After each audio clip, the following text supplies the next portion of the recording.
each stop every 10 minutes. So he was saying it's like 22 minutes in, and you were like a minute off half time.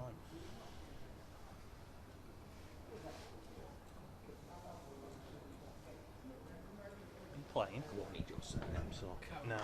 So just Phil. Yeah, that thing.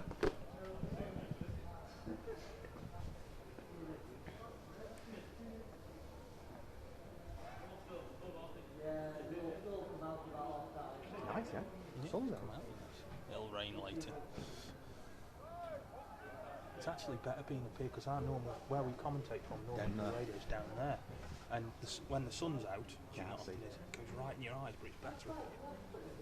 If anything happens down here, you can't see anything. Yeah, you've had it, haven't you? There's the cameras in way. It's usually supporters in way down there. Yeah. It's like Accrington. Well, I tell you, this is the first time in years we've had seats down here. Oh yes. Yeah. They've done that in the closed season. Oh yeah, it's not there, isn't it? Yeah. Well, the stand's been built since about 2001. Right. Yeah. But we've never actually had the seats in it. So. Was it not used, or was it a standing area? No, it just wasn't used. Just wasn't used. Yeah, ran out of money. That. I mean, what you can see down there with all the little squares and circles on, that's actually a children's centre that the council built to finish the stand off. Right. But we never, like I say, we never had any seats in it. But this year they've got seats in, so with a bit of luck, it'll be all right. There's every chance you could be locked out. You need to get the okay off.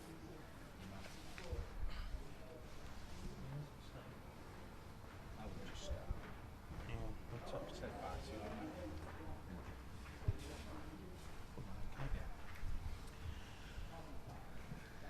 Good afternoon, welcome to Vale Park for this pre-season friendly between Port Vale and Rochdale. We're bringing you this coverage live on Port Vale and Rochdale's YouTube channel, so if you are listening to us wherever you happen to be this afternoon, and wherever indeed it is afternoon for you, or morning, or evening, wherever you are in the world listening to us, hello to you, welcome, thank you for joining us. My name's Phil Bowers, alongside me Martin Culshaw. We will be bringing you full commentary of this game here at Vale Park, which is currently bathed in sunshine after a little period of rain. The one thing missing, of course, is supporters, and we are sorry, of course, that you can't be with us today, but we will try and bring you the spirit and the essence of the game as much as we can here. The players, I think, are down in the tunnel at the moment. They're getting ready to come out. One or two of the physios and coaching staff already out there sitting in the dugout, as well as some stewards and such, and you can probably already see from the pictures around you that there are several balls on cones around the place. That is part of the COVID measures. I'll run through the two teams for you. First of all, Port Vale this afternoon going with Dino Visser in goal, who signed this week after a trial period. The back four is going to be Zach Mills at right back with Leon Legg and Sean Brisley at centre half, and at left back will be David Fitzpatrick, who signed a one-year deal with the club on Tuesday. Midfield three, we're expecting to be Danny Whitehead anchoring the three of them. Alongside him are going to be Tom Conlon and Scott Burgess, and then the front three, Devante Rodney through the middle, flanked by Theo Robinson, who scored in the win against Forest under-23s in the week, and on the right, David Worrell. Rochdale will have Gavin Bazzuno in goal. They have a back four of Ryan McLaughlin, Yogan O'Connell, Jim McNulty and Jim Kehoe. I'll get that right in a minute. And then there's a midfield three of Matty Lund, Jimmy Ryan and Stephen Dooley, and up front for them is another three-man attack with Alex Newby on the right, Matt Doan on the left and Fabio Tavares through the middle. Martin, for the people who are watching and listening at home, Rochdale have had quite a half-decent pre-season from what I gather so far. They've won some games, but what about the squad? How are they feeling going into the season? Yeah, we've won the 3 out of the 3 games that we've played so far. Obviously you can't take too much from pre-season other than the fitness sides of it, but yeah, the Rochdale players, it's been difficult for everybody. We all know that the training as they started off was all separate, and then they had to come together into the little bubbles. So they're doing well, and they're looking quite sharp in 1 or 2 of the pre-season games. I've only seen the Stockport game last week myself, but yeah, there's 1 or 2 of the new players are coming in today, and I'm quite interested to see what Alex Newby and the goalkeeper Bazzuno will be like today. Because they've had quite a big turnaround of players in the summer as well. I think from partially motivated by coronavirus, but at the same time, sometimes that can give a bit of life to a team and bring some new blood in with players who are very, very eager to play. Yeah, perhaps it could be a good thing in the long run. They had quite a lot of players on what was reported to be high wages, and one or two of them have now departed, and it's now up to Brian Barry Murphy, the manager, to see what he can do with the budget that he's got. He's brought in a couple of players already. He's brought back Ryan McLaughlin, who, for me, and some of the Dale fans will squirm at this one, but for me, he's a very, very good player. But unfortunately for Ryan, he's very injury prone. If we can keep Ryan McLaughlin fit, he's an excellent signing. I think there's a Port Vale player and many Vale fans watching and listening to this, and Manny Oyelike will probably say the same thing. He's an excellent player, but unfortunately he's not in the side today. He is carrying a calf injury. Same for James Gibbons, is also carrying an injury as well, as is Mark Cullen and Christian Montano as well. So they are the first team players not involved today. Just to go through the two benches for you, Vale have on the bench Adam Crooks, Luke Joyce, Nathan Smith, Tom Pope, David Amu, Dan Trickett-Smith and Alex Hurst, while Rochdale have Paul McShane, Aaron Morley, Jay Lunch, Quando Barr, Harrison Hopper, Keaton Mulvey, Brad Wade, Joe Dunn and Kasper Mielkowski. As we look at this here, I think both teams going to line up 4-3-3 as well. And really, Martin, I think I know managers will never say this, but I think we're kind of past there. Let's get the fitness stage now. Now you kind of want to be looking at your shape and what you want from your team when you eventually do get down to the competitive games. Yeah, I would probably say that's probably about as strong as we can go there. Maybe Paul McShane will be in that back four for our strongest starting 11, but as has already been said, our squad's been reduced quite a lot. There's quite a lot of youngsters, particularly on the bench, so I would say that's pretty much our strongest 11 out there today. Well, let's get things going here. The referee, who is this afternoon Mr. Rob Lewis, is just about to get us going here at a sadly empty Vale Park at 3 o'clock on a Saturday in August, when football stadiums across the country should be packed, but unfortunately we're here watching it online instead. But it will be Vale to get us underway this afternoon in this pre-season friendly. As I say, you'll see it all live here on YouTube if you're listening or watching at home. Good evening, afternoon or morning to you, wherever you happen to be in the world. It is Vale who get us going, and immediately Tom Conlon goes long, looking for the goalkeeper, resplendent in all pink this afternoon. I'm not sure of your view on pink goalkeeper kits, but they just always seem a little bit odd to me. I'm not quite sure why. We seem to go for these kind of colours quite a lot with our kit choices. So yeah, we had a pinky purple one last season as well, which not too dissimilar to what we've got out there today. Well, Dino Visser away to the right is resplendent in gold. Vale's new kit, his home kit, is very striking. It's very different, let's put it that way. The away kit, I think, sold out last week as Bazunu does his best Franco Baresi impression, being hunted down by Theo Robinson, who looks like he's playing through the middle at the moment, with Devante Rodney out on the left. Rochdale have got the ball at the moment, though, with Lund. Conlon's hunting him down. He tries to ping the ball down the right side for Dooley to chase, but Brisley sends the ball back to Visser, who hits it long up towards the halfway line. Dealt with there by McLaughlin. Couldn't hold on to the ball though, and Rochdale are forced back by Vale. Passing the ball around well. Dooley again, tried to play a 1-2, Burgess got in the way and out it goes. And I suppose both of the managers at this point as well are just going to want to see how their players settle on the ball, and like you said, it's your probably strongest team. Vale probably make a few changes, but I think they want players to settle quickly and get a feel of the ball. They will do, and Brian will have some strict instructions out there, and they will want to pass it around. They will not just go long for the sake of it. They will play it around, which is one of the reasons why I think the goalkeeper's coming from Manchester City, because he will play the way that we want to play. Worrell now for Vale, out on the right. He's got support here from Burgess, goes back in field now to Whitehead, who's clipped the ball over the top for Worrell, who's made a good run, pings in the cross, looks for Rodney. Oh, he was just about to pull the trigger, but McLaughlin read the ball well, got in front of the Vale number 21, and Rochdale complete the clearance. They go on the attack. Bad touch, it goes out for a throw, but an excellent little run there by Worrell, but good work from McLaughlin as well. Yeah, brilliant from Port Vale there, down that side. He just got in around the back of Jimmy Keohan, and as you said, it was a good cross in, but watching it all the way, Ryan McLaughlin come across and had to get in there as well. That's helped you out, because you said he was good, didn't you? Vale have got a throw midway inside the Rochdale half on the right. Zach Mills now, first touch for him as Vale again twisting, turning. This is Whitehead trying to play that slid through ball to Worrell again. Away it goes, ping back in towards Robinson. Ball comes heavily off his thigh though, and it'll go out into touch for a goal kick. It's kind of like playing the multi-ball system without the ball boys, this, with having the cones around the pitch as well. So I do feel that when we dropped the multi-ball system, I think that was like a detriment to the game really. I did like the multi-ball system. Well, I know a lot of clubs played it. I remember Sheffield United would do it all the time when we went up there and played them in the Cup a few years ago. As Brisley now heads clear that attempted clearance by Rochdale, into touch it goes.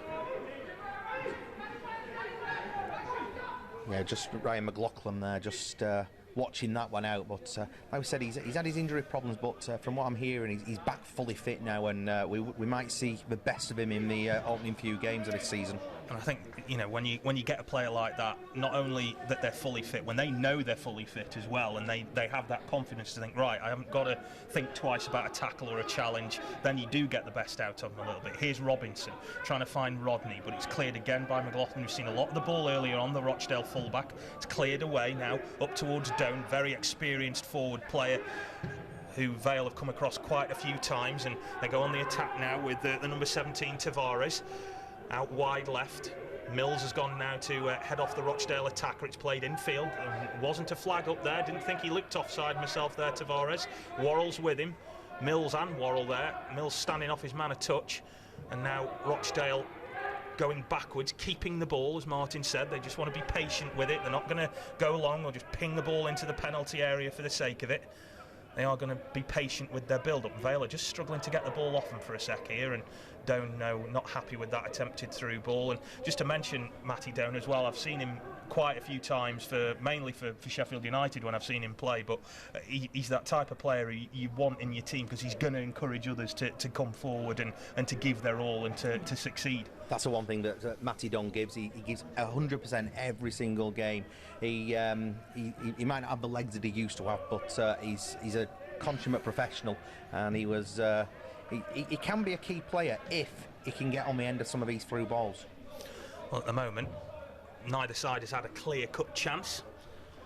Neither goalkeeper had too much to do. Dino Visser, of course, playing for Port Vale today, signing a 2-year deal in the week after a period on trial, as Burgess goes up towards Robinson. Nice touch off to Worrell on the right. He's tried to ping it back into the path of Robinson, but showed far too much of it to the goalkeeper. And Robinson, though, acknowledged Worrell's attempt to play the ball through. And Vale are looking for joy down that right side. You can kind of see if that's going to be John Askey's tactical plan in the future. You can kind of see he wants to use the passing and Worrell's pace down the right as Legg gets hold of that ball from Whitehead. Burgess now, who scored in the club's last pre-season friendly here against Blackpool now. Vale trying to play the ball across the back on their own as well, and now, just as I say that, Leon Legg goes long. So yeah, I think speaking to Leon Legg in the week, one of the things he was saying is that he's looking forward to this season as well, because he's kind of coming towards the end of his career, and similar way to Matty Doan, he wants to try and encourage the younger players around him to do well. Well, we also got Brian Barry Murphy, he's our manager. He's stood at the side of us, and he's barking instructions from up high here. He's getting the bird's eye view, and he will see Matty Doan as a key player out there while he's out on the pitch, coaching from on the grass. It's not often you get a manager up here as well, so we'll have to be careful what we say. Well, I will anyway. Free kick there that has gone Vale's way. We are just over 7 minutes in here. It's 0-0 between Port Vale and Rochdale in this pre-season game, and Vale have got themselves a free kick. Zach Mills finding Leon Legg, back to Brisley now, who's in the team today. Nathan Smith on the bench, but Brisley, who signed last season and then agreed a new contract in the summer, and obviously will want to play more than he did last year as well. I think all footballers as well will be just glad to be back out there after the long break. I know footballers don't normally get too long of a time off, but they've had an extended time, and it must have been difficult for some of them to try and keep themselves fit when they were in lockdown and not being able to go to gyms. Well, talking to Theo Robinson in the week, he's had a bit more of a protracted break because he finished up at Colchester but ended up playing in the playoff games, but only signed for Vale this week, so he's had a bit more of a break than some others, so he's trying to get his fitness up as much as he can. Same for David Fitzpatrick, who signed this week as well. So there are a couple of players in the Vale team probably lacking a bit of fitness. Rochdale come forward again now with O'Connell, and Robinson went after him, hunts him down, the ball goes out of play for a throw. Dooley now trying to pick out another player. Lund, the former Stoke City man, we have to whisper those words round here. Yeah, have I done a bad thing by reminding everyone he used to play for Stoke now? That's probably not good.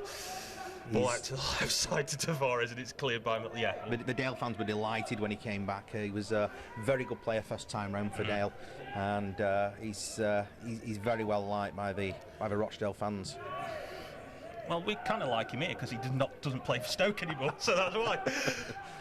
Rochdale got the ball again. It is a very patient build-up from Rochdale. They're passing the ball around well. They're not giving possession away.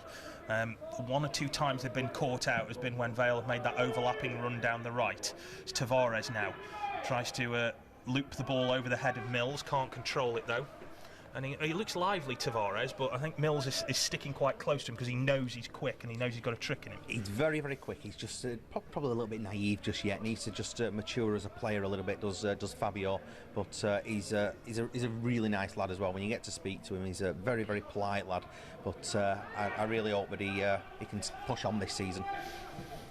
Well, he's caused Zach Mills a few problems early on, as Martin says there. Probably just a little bit naive just yet, but that will come in time. Rochdale have got it again. Good tackle by Conlon. Doan picks it up. Now finds its way to Newby. Tavares trying to perhaps be a little over elaborate with him, with the ball at his feet on the left, and Worrell picked his pocket. Vale doing their best to try and win the ball back. That's a good bit of work there by Whitehead, who's looked powerful and strong. Visser just hesitated slightly there as the ball came back to him in the penalty area. Still did enough to get it clear, and now Rodney, who's a centre forward by trade but can play wide, and he's started on the left. He's not had too much of an impact just yet though, Devante Rodney. Whitehead getting the ball tangled up around his feet. Looking, short ball is Conlon's, but instead he goes long looking for Worrell. I think he might have just shanked that a little bit, and Rochdale get it back. I think from what I can see as well, Rochdale very keen not to let Vale get the ball, just because they know things like this. When Worrell gets it, he can come up with something a bit different as it falls to Conlon. And now Mills looking for Fitzpatrick, who can hit them, and he's had a go, but it's well off target. But I think that's what obviously Vale are trying to do, is keep that ball and get it into Worrell, who's the main creative force. Well, just in the build-up to that, when we were in our own half, the build-up play, the one-touch football from Port Vale was excellent, and they got down that right-hand side. As you said, Rochdale, they like to keep the ball themselves. They like to have the high percentages of the football, and a lot of it always round the back, and then they're looking to try and push and pull the opposition out of position. Rochdale have it again now with Ryan, who pings it over the top, looks for Doan. Visser out quickly though, and he bowls it out to Brisley. Jimmy Ryan scored a goal here that sent Vale, that nearly caused a riot here for Accrington. Long time ago. It was Vale's first home game after they got relegated. They beat Luton on the opening day, and everybody thought it's only Accrington will beat them. And he hits this lovely little free kick in the top. There was nearly a riot. I remember that. So that's my enduring memory of Jimmy Ryan, is always that. Here's Rodney now, who's switched to the middle as Robinson's moved over to the left. Nearly flicked that ball through the middle for the onrushing Conlon, but Rochdale get it back again. Nice bit of footwork there from Dooley. He did well, and they've got it back again, Rochdale. Like you say, they're patient with the ball. To be honest, I kind of like watching this because they're not rushing into anything. They're thinking about where they want to put the ball, and they're making Vale work. But when Vale get the ball, they're kind of doing the same thing. Yeah, they run a really strange lineup. If you look at Jimmy Ryan, sometimes he will actually be the furthest man back towards his own goalkeeper. He almost plays like a sweeper in that defensive midfield role. Vale once again coming forward with Zach Mills. He hits a high looping ball out to the left. It's asked a lot of Rodney, who I think may have seen it coming and didn't quite fancy stretching his legs for that one. He perhaps thought better of it, knew it was going out. Vale are going to, I think it's going to be a throw now. I think it may have just taken a touch as well as off McLaughlin as it went out. Fitzpatrick's taking charge of all the throws on the left. I think they do want him to get quite a lot of the ball today, David Fitzpatrick, because he hasn't had a lot of football recently. Released by Macclesfield in the Summit as Rodney manages to put the ball into the penalty area. Worrell's coming in at the back post, diverts the header just over the bar and wide, but it was good work there from Rodney. Managed to dispossess the Rochdale defender, ping the ball in with his left foot, but Worrell just couldn't get enough of a connection on it. But arguably the best chance of the game. It was a very good cross, and the goalkeeper just didn't really fancy coming out for that one. It was just slightly too high for him, and I think Jimmy Keohan just lost the flight a bit slightly, wasn't quite sure exactly where the ball was, and as you said, Worrell coming in. Perhaps should have done better. Well, he can ghost in at the back post for those type of goals. Scored a couple last year, Northampton away, MK Dons away in the FA Cup. He got a couple like that by just drifting in. Should have got one at Cheltenham as well, which would have put Vale into the playoffs, but the for a linesman. Still, past history. Can't blame referees for everything. Most things, but not everything. Yeah, we try to. Yeah, well, I definitely do. Anyway, Vale have got the ball again. Rodney with a flick on. Robinson trying to turn away from O'Connell. Can't quite do so. Robinson not strong enough there. He's got pace, Robinson, but perhaps not as much muscle as the player who was with him. Rochdale looking for the flick on there. It was a pretty decent one. It was just going one way as Doan had gone the other. And Vale now going long, trying to pick out Rodney down the right. I think what they've obviously now thought Devante Rodney can be an outlet for them down the left. So they're trying to pick him out as much as possible. And I get the feeling that if you look, Vale have pushed Conlon a little bit further forward. They're kind of playing that kind of 4-2-3-1 now, and have put Conlon right in behind the centre forward, I think, just to put a bit more pressure on Rochdale. Just a bit more pressure there on the likes of Jim McNulty and Owen O'Connell. 14 minutes in, it's 0-0 here, and Rochdale have got a throw. It is somebody's job, to keep replacing those balls on those cones. And clean them as well. There is somebody round here with a little squirty bottle and a rag that's just going round with sanitizer and cleaning them up. I'll tell you so, if you were making hand sanitizer when all this kicked in, you would be minted now, Absolutely won't you? Would be. You really would. Here's McLaughlin now for Rochdale. Fitzpatrick for company. He gets it away from him though. Rolls it back to Dooley. Hasn't got much support though. Needed somebody with him there, Dooley, but didn't get any help whatsoever, and Rochdale forced to go back. I imagine the manager won't be quite happy with that. Yeah, they wanted it a bit earlier. That's a good ball though over the top, looking for Tavares. It was Legg who came up and headed it away. Brisley at the second time of asking, and now Whitehead hacks it up towards the halfway line. Rochdale though just getting the centre blood at the moment, thinking that there's a way to get in behind that Vale defence. Yeah, but just pushing forward now and just starting to try and push Port Vale back a little bit further. And if you look where the goalkeepers, this is one of the things that we do like to see from the goalkeepers, that they're out there acting almost as an extra outfield player. There is, there's, I think some people, and I'm one of them, if I see a goalkeeper outside his penalty area like that, I start to get a few palpitations, because you could always see it sailing over his head. But if the team wants to play that way, then fair enough. As Conlon's done well, he's got Robinson in the middle. If he can pick him out, the tackle goes in from Ryan, and Vale get themselves a free kick. I think Conlon may have been better off there, just trying to slide that ball through to Robinson, who was clear through in the middle, but he thought about getting a bit further forward, and in the end he's won a free kick, but it could have been a bit more. Yeah, Newby just a little bit slow to react there, whether he didn't get a shout of man on, and Jimmy Ryan just doing what he had to do there really, and just stopping the attack. Well, Worrell will fancy this one. It doesn't really favour Conlon, he's a set-piece specialist, but Worrell with the right foot will be optimistic of this, of course, and Legg and Brisley have gone up towards the back post like they often do, and Leon Legg, is just going to make that run in and around the back of the full-back and try and ghost in at the far post. And you can already see he's nodding. That's what he wants Worrell to do. So I'm guessing that's going to be the tactic here. Burgess has come short down to the edge of the area on to Worrell's left, whereas Conlon is teed up on the edge as well. Worrell may fancy this, He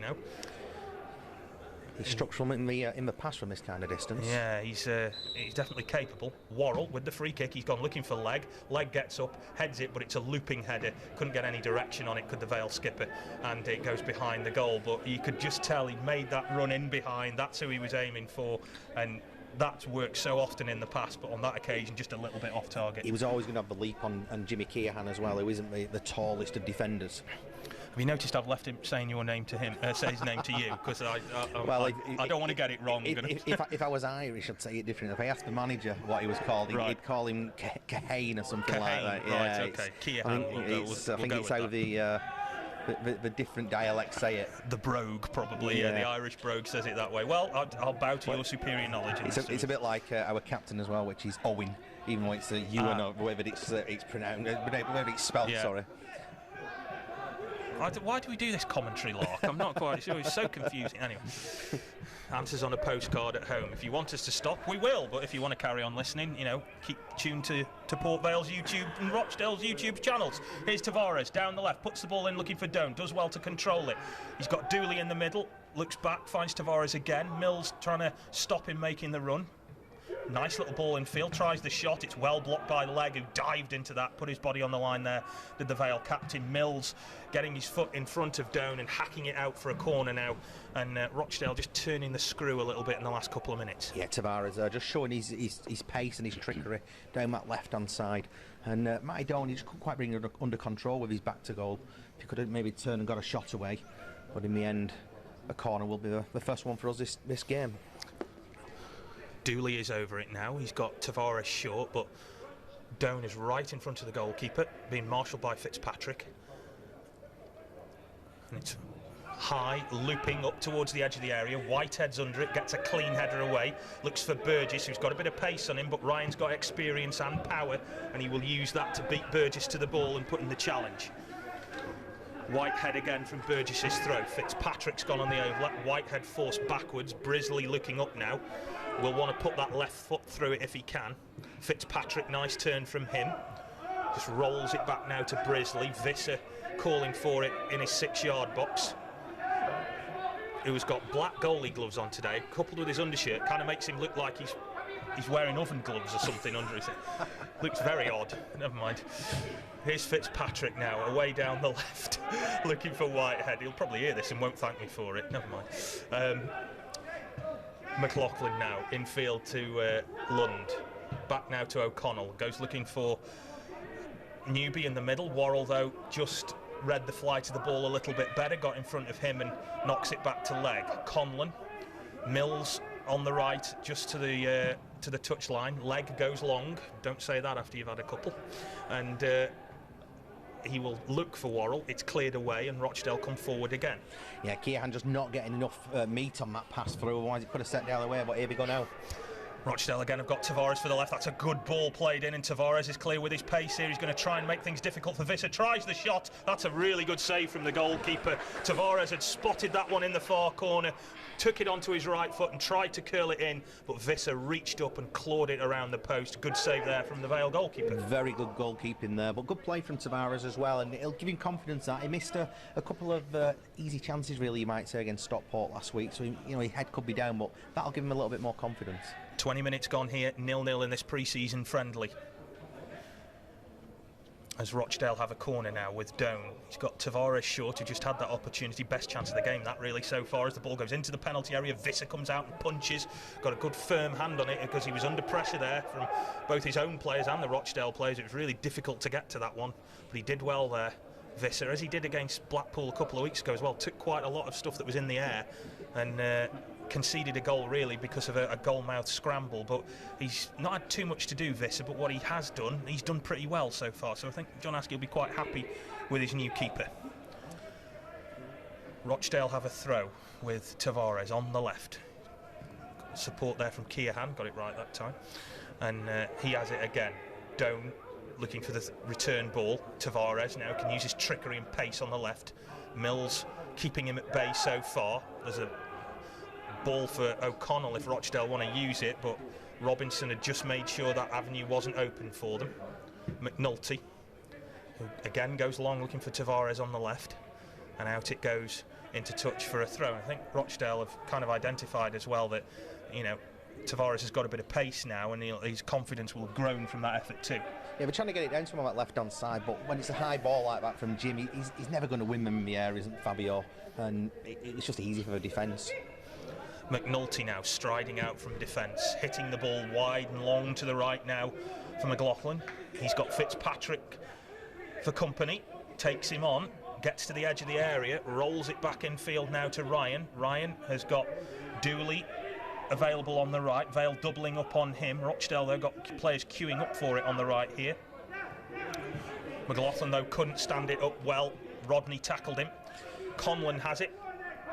Vale just trying to play their way out of trouble. It was a heavy pass from Whitehead to put Fitzpatrick in danger.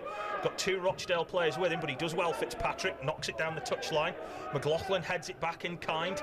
Conlon didn't quite get enough on that to stop the attack, and now Doan away down the right. He's going to stand things up, but he can't get the ball into the penalty area with enough venom to create a chance, and Vale can clear. But a good bit of work there from Rochdale down the right. Really pressed hard. Yeah, Matty Dawn as well, just bursting through. Just the wrong ball back. He just didn't quite get enough onto it, and Newby was just a couple of yards too far away from it. Vale, well, I've had a couple of warning klaxons now. That attack just then, and that shot from Tavares that Visser saved. So they've had a couple of alarm bells for them to contend with. Vale's best chance really coming when Worrell couldn't connect properly with that header at the far post from Rodney's cross. Even Steven so far, though, with 23 minutes gone here on Port Vale and Rochdale's YouTube channels. Thank you for joining us wherever you happen to be in the world. I know there's at least a few of the Super Vale Abroad group who are listening, who every day message me, so the next time you do a game, will you mention us? And I'm like, yes, I will. So, and I always forget, but today I've finally done it for them. So I know there's a couple in Texas, there's one in Australia. Offside flag goes up there against Tavares. So if you are listening, probably 3 in the morning for you. Well, some of my family are listening in Almeria in Spain, so... Well, hello to them as well, Martin. Well, it's nice to know we're reaching all 4 corners of the globe. Well, Spain and New Zealand and Texas anyway, but, you know. Anyway, Vale have got it back. Here in Burslem, meanwhile... yeah, we had to drop that in.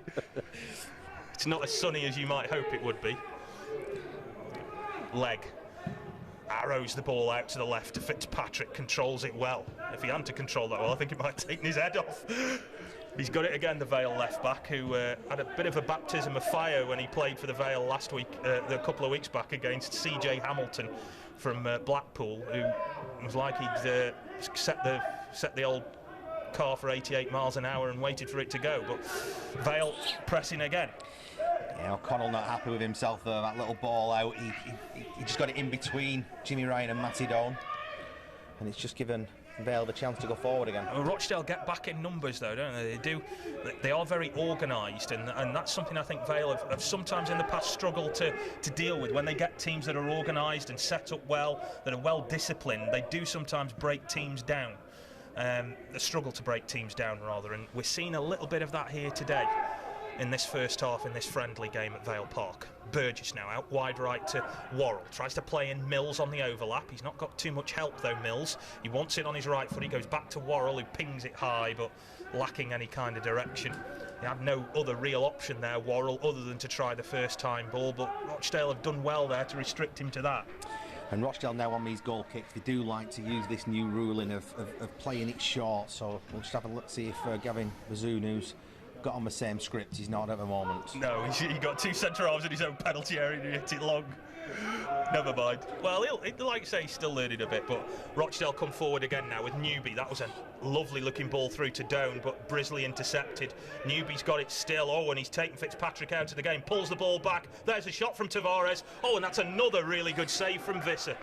And he clawed that one behind when it looked as if it was destined for the back of the net there. But again, Rochdale taking Vale apart down the right, putting the ball into the penalty area, and the shot that was brilliantly saved by the goalkeeper. I think Tavares will be disappointed there. He didn't hit it as sweetly as he'd have liked, but the goalkeeper was going the wrong way, and he somehow got back and just managed to just get it round that post.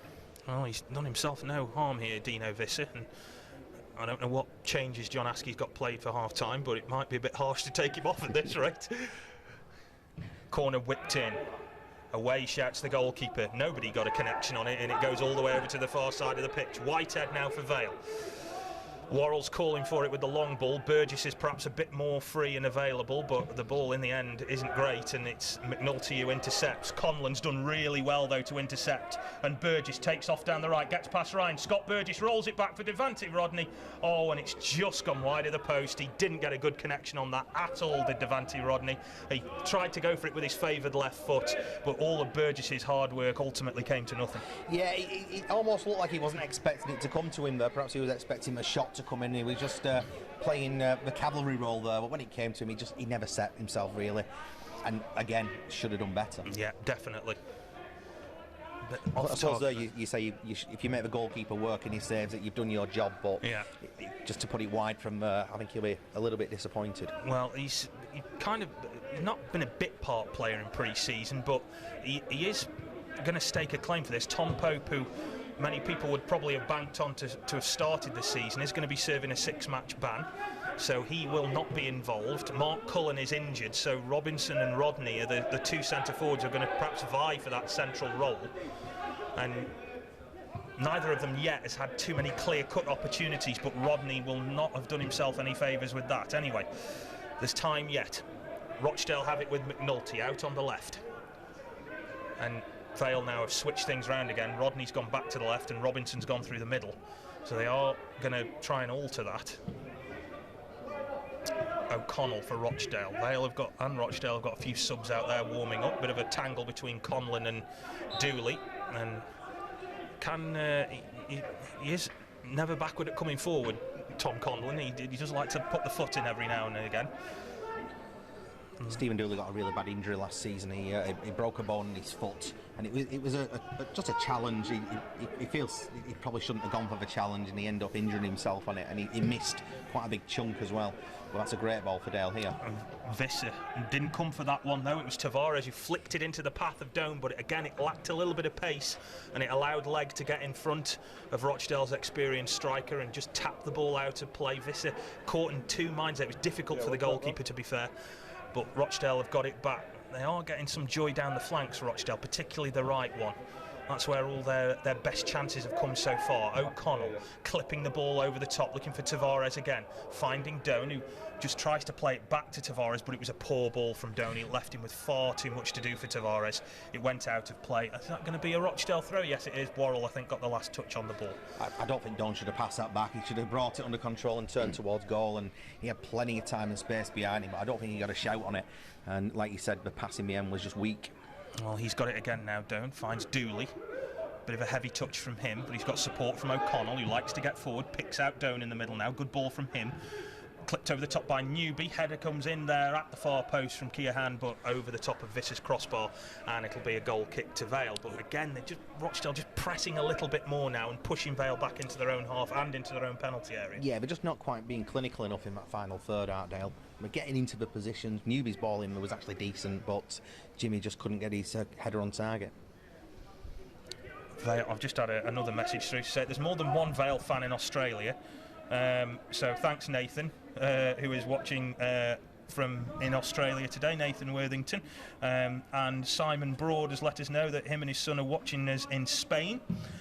So hello to you as well. So there's Vale fans and Rochdale fans all over the world listening to us this afternoon.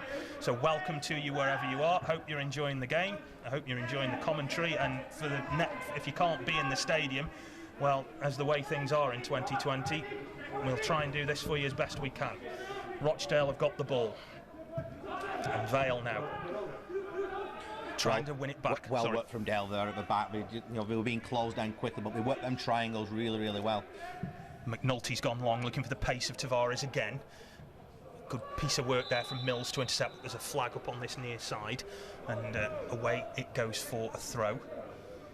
Squirty Bottle Man over the far side has managed to tap that ball back in. Is that his real name? I've no idea. To be fair, I can't. Quite a lot of people around here I know, but from this distance with that on, I can't tell. I mean, I'm just yeah, that is John Askey down there, so I'm just checking it's not him. So it is, vanishing spray. Now we've got sanitising spray. I don't know what the others have. What we're going to do next. We'll have something for the players at half-time where they can all put deodorant on, and then we'll have body spray. I think we're getting into territory now we shouldn't tread into. Yeah, no. Anyway, back to the football. Yeah, footballers doing shampoo adverts and all sorts. Oh, no. Do you remember that Joe Hart one? Because I'm worth it. Well, he wasn't worth that much to Man City because they flogged him. Rochdale, again, looking for that ball towards the left side, where Doan this time waiting to receive it. They've got it back again.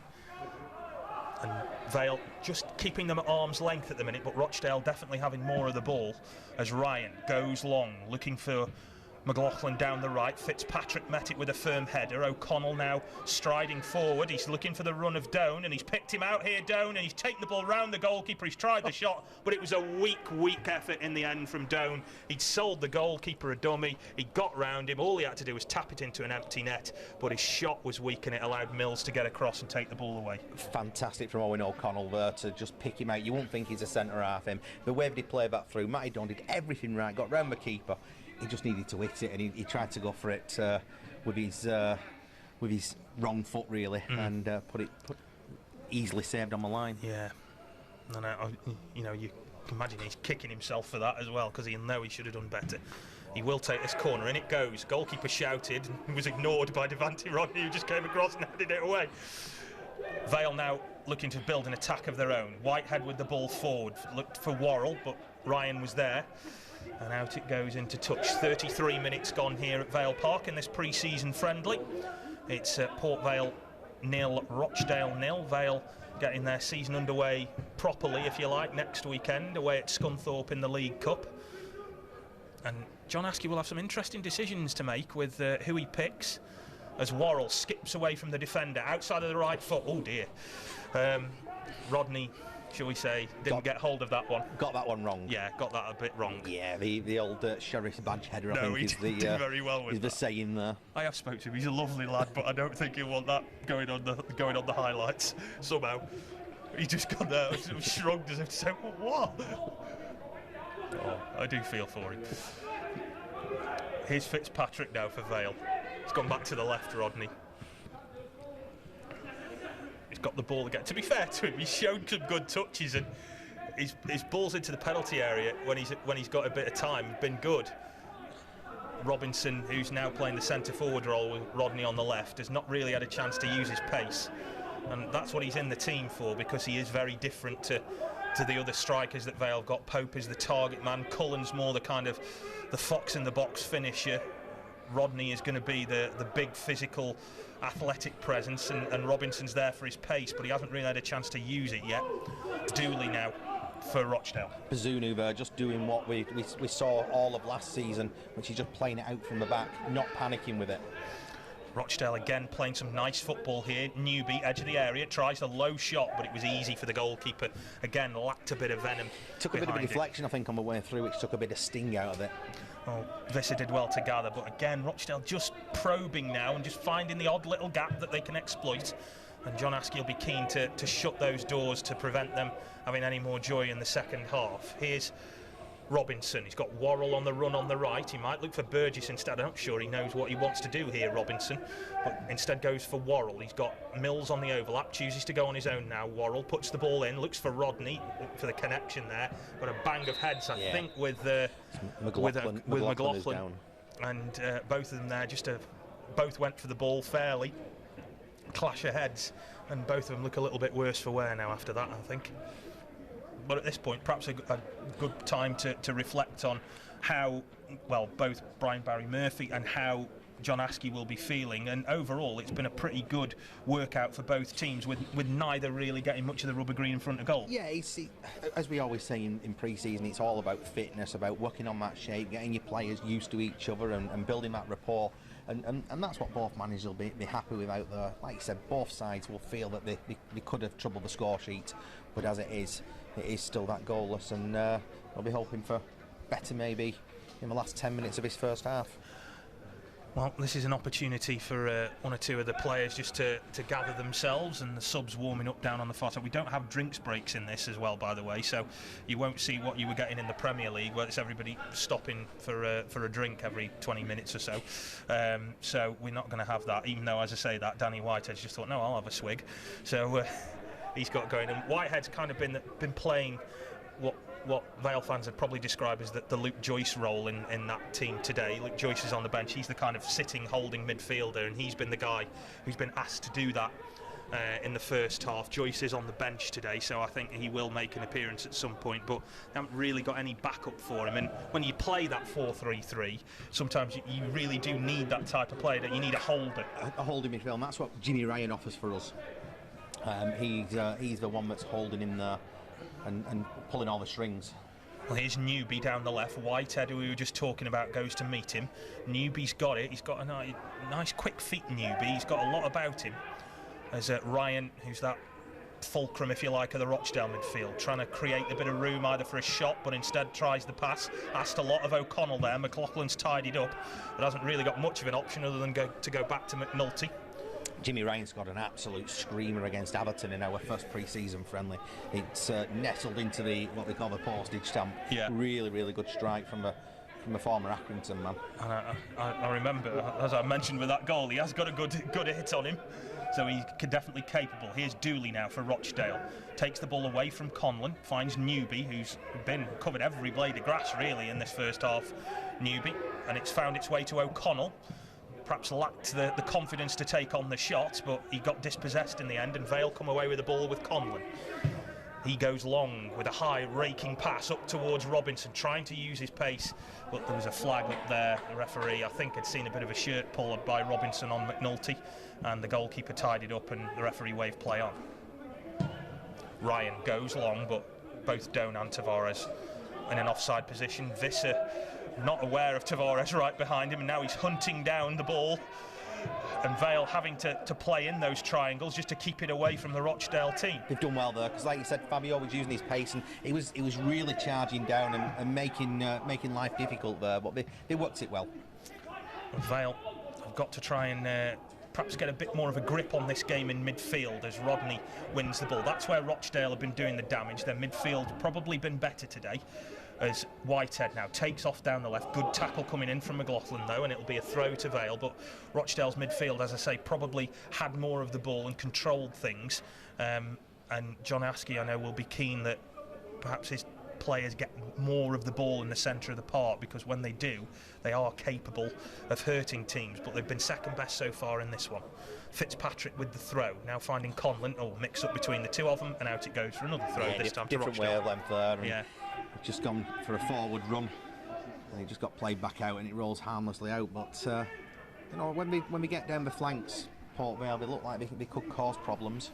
Well, that's kind of how John Askey's wanted his teams to play when he came in. The team had prior to that been kind of playing 7-2-1 at the back, and that's kind of how they've been playing, but he changed things, and now they've got the better out of their wide players. Worrell and David Amuse on the bench today in particular, as Rochdale come away down the left again with Tavares, who's uses pace to hurt teams. Keohan now down the left.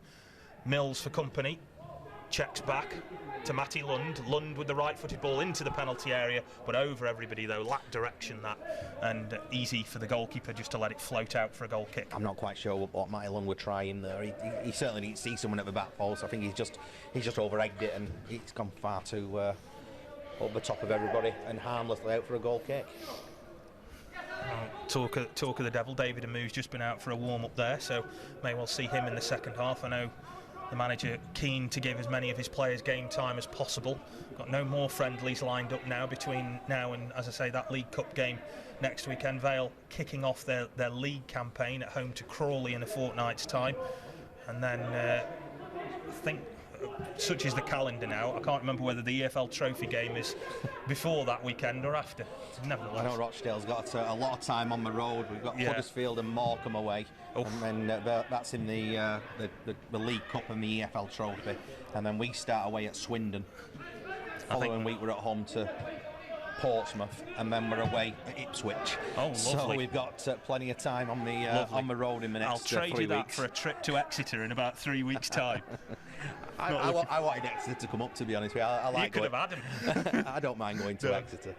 I don't mind going. It's the coming back at 3 in the morning that does me. Anyway, Mills finding Worrell now on the right, tees up the cross. It's high, it's asking a lot of Rodney. He's not going to get there. Well, certainly not to have a shot on goal, but he will keep possession. Fitzpatrick plays it back to Rodney. Wants it on his left foot, so checks inside, pings the ball up, looks for Robinson. Oh, it was missed by McNulty. Robinson, I don't think, was expecting it to come to him. It rolled off the top of his leg and went out into touch for a goal kick. But McNulty, I think, just lost the fly to the ball there, and it came to Robinson unexpectedly. Yeah, he just couldn't quite get up enough for it. And Robinson, I'm not sure whether he was trying to control it or what, but he saw it late and it just rolls off his thigh. But if you want to talk about fixture top trumps, I think I can probably top trump you all. we've got Plymouth away on a Tuesday night. Oh no. No, it's a lovely place, but not on a Tuesday. Not on a Tuesday night. That's just cruel. That is. Absolutely. Who's figured that out? The EFL computer. More than likely, yeah. Plymouth Bennett, away on a Tuesday night for us. No, I don't think Vale have got anything like that. That's just wrong. That's awful. Here's Newby down the left. I actually feel sorry for you. Newby again down the left. He's got Whitehead keeping an eye on him. Tavares tries the shot, but again lacking direction. Knocks out one of the seats behind the goal. He's got a corner out of it. Oh, it must have taken. I think that may have come off Mills. So, bit of tactical reorganisation. I'm interested to see, particularly from Vale's point of view, just how they deal with corners and set pieces this season, because it was a bit of an Achilles heel at some point last year, and the goal against them here against Blackpool came from a corner as well. So we won't learn much from our first corner because Dooley's effort was a little bit wayward, but Matty Dawn might be able to put a better one in here. Well, Doan has got Tavares short, but everybody else is congregating on the penalty spot. It's whipped in, it's up and away sort of by Brisley, rolled off the top of his head, and has gone out now for another corner to Rochdale, which they take quick and short. Yeah, Port Vale weren't ready for that one. Ball back in for Doan, and Fitzpatrick saw it coming and whacked it out into touch on the far side. But as you say, that's what I say about sometimes Vale have had a tendency to switch off on corners and set pieces, and they'll want to work on that. I think they were just expecting Dooley to go across and take that one, and Lund just decided to play it short, and a massive shout from the goalkeeper to switch on. Vale again played enough of an offside trap there to catch Doan out. Yeah. I think Brisley wasn't too sure, so he started sprinting back as quick as he could, but the assistant referee's flag saved him there. Conlon. Yeah, our angle there said that Donny were off. He was trying his hardest, but never going to manage it. To be fair, I don't think either Doan or Brisley are going to beat some of the other players on the pitch for pace. Worrell tries to put the cross in. It's blocked by Keohane, and it'll be a corner now to Vale that Worrell will take an interest in. And Vale, well, as I say, we've not really had too many clear-cut opportunities. Worrell's header, and then that one that just rolled off the top of Robinson's thigh. But Rochdale certainly had the better opportunities. Two really good saves from Dino Visser have kept Vale in this. Worrell goes short to Robinson, back to Burgess, into the penalty area it goes. It's nodded down. Oh, might have fell for Leon Legg there. Had Brisley managed to get up highest, nod it down. Legg perhaps just hesitated. And I think the goalkeeper might be slightly thankful that Leon Legg didn't quite fancy putting his foot through that. But one thing that you notice when there's no fans inside the stadium is the calls from the players, and you can hear what the calls that they're saying to each other, and the talking that they do. You can't hear that when the supporters are here because obviously they drown out the noise, but it is quite interesting to listen to them sometimes. Worrell's ball into the penalty area, looks for Rodney. Took a heavy touch, went down. Oh, what's the referee spotted? Well, he spotted the penalty spot. Yeah. That's what he's seen there. Rodney going down under that tackle. I think there was it from McNulty. Jim McNulty was in there, yeah. And it's gone down. I think he went down quite easily, but I think there was a leg there for him to go over. Now, let's have a look at this, because Tom Pope, who would be the regular penalty taker, is not on the pitch, and Tom Conlon marched straight over, picked up the ball, and has set it down. So, Gavin Bazzuno, who one of his last tasks, I imagine, in this first half will either be to save a penalty or pick one out the back of the net. It's Conlon, who will now put plenty of power into it with his left foot. Looks like he might be the designated penalty taker. So Tom Conlon from the spot to give Vale the lead on the stroke of half-time. Takes it and rolls it into the far corner. Cool as you like there from Tom Conlon. And Vale, going into half-time, will hopefully, for them, find themselves a goal up here against Rochdale in this friendly. Port Vale 1, Rochdale 0. As you said, it was a good penalty back. He's just watched what the goalkeeper's doing. He's seen him go to his right, so he's put it the other way. Just rolled it into the bottom corner. And simple. Going back to the penalty, Jim will be a little bit disappointed with himself there for leaving his leg out and allowing the opportunity. Well, as I said, Rochdale probably have been the better of the two teams, certainly in terms of possession and clear-cut chances. But such is the way football can fall, that they find themselves behind in this one. But scorelines don't really matter at this stage. I think that Rochdale will be pretty happy with the way they've controlled the game in this first half, and the referee puts the whistle to his lips, blows for half-time here at Vale Park. And Martin, it's been a game in which I think both teams will have got a lot out of. They'll certainly been getting the fitness worked out, but as well tactically, both teams will have found out a lot about what they can do. Absolutely, yeah. I mean, Fabio Tavares will be disappointed he's not got on the score sheet, but Dino Visser has pulled off a couple of very, very good saves from him. Defensively for Dale, they've held Port Vale quite well. The couple of times they've got through, like you said, when Theo Robinson, the one rolled off his thigh, and then the penalty at the end. But as you said, it's all about the fitness, about the shape, and Brian Barry Murphy's just disappeared from the gantry up here, so we'll go down there, have a chat, and see what we're going to do for that second half. Well, do join us for that second half. It'll be live here on Port Vale and Rochdale's YouTube channels. Half-time here, though, at Vale Park. Your scoreline is Port Vale 1, Rochdale 0.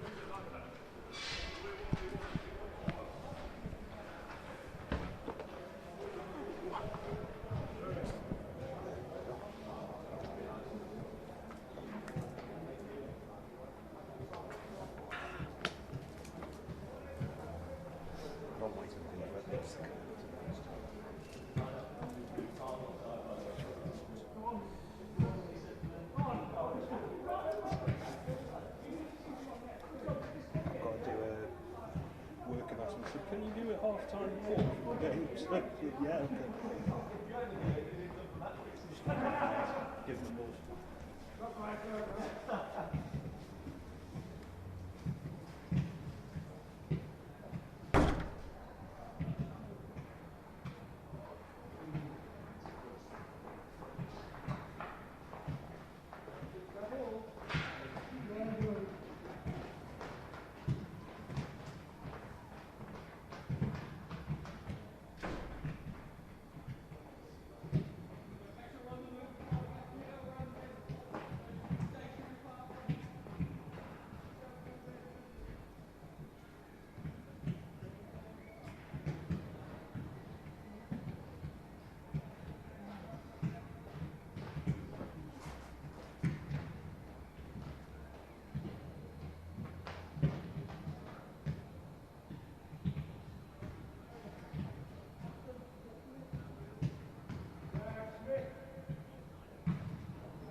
my 17s this morning. Better team by a mile, 4-1 behind.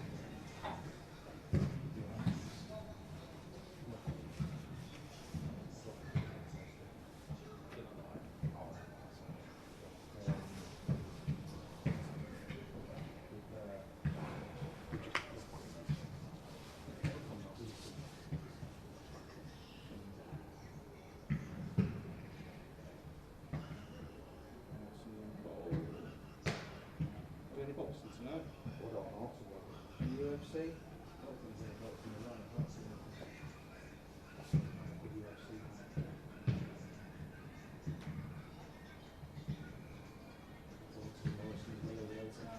You've seen them things they've got for 12 quid. Unbelievable, yeah. Or the start of main and Yeah, two mains, two sides, that's put it in a lot of settle for 12 quid. That's a decent product. That's just too nice. Pie tonight for me. Wife's on lasagna. It's nice as well. Dolphin and broccoli medley. Bit of cheesecake for dessert. It's ace as well. They can't really knock it. I mean, it's a takeaway near us because the place in next week started. Yeah. So, I literally get one now.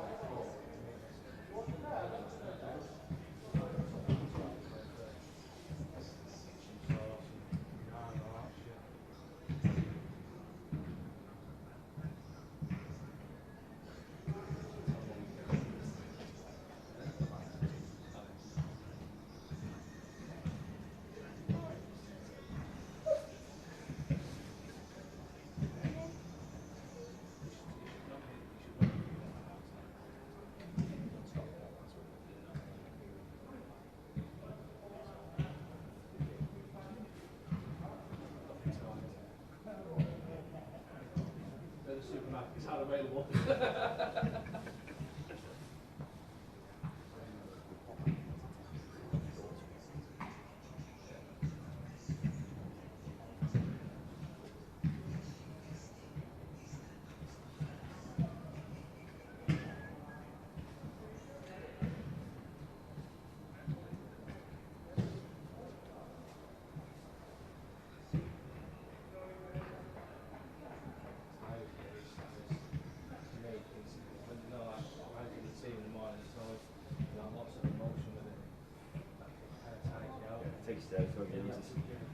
Drive for an hour to get here and then start going again and then drive home for an hour and then just home at something. Just crazy, emotionally. You see why these managers are like that. Just takes everything out of them. That's habit.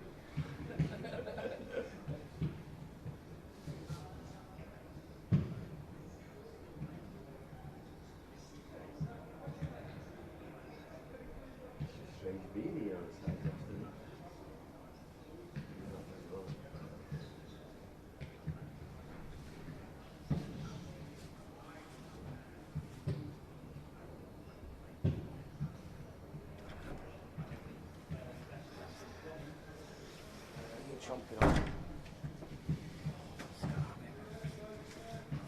All the sandwiches are down by reception. What's it? Yeah. What should I know now? Oh, I'll bring you up one next time. I'm not chancing running down now. That's just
bet.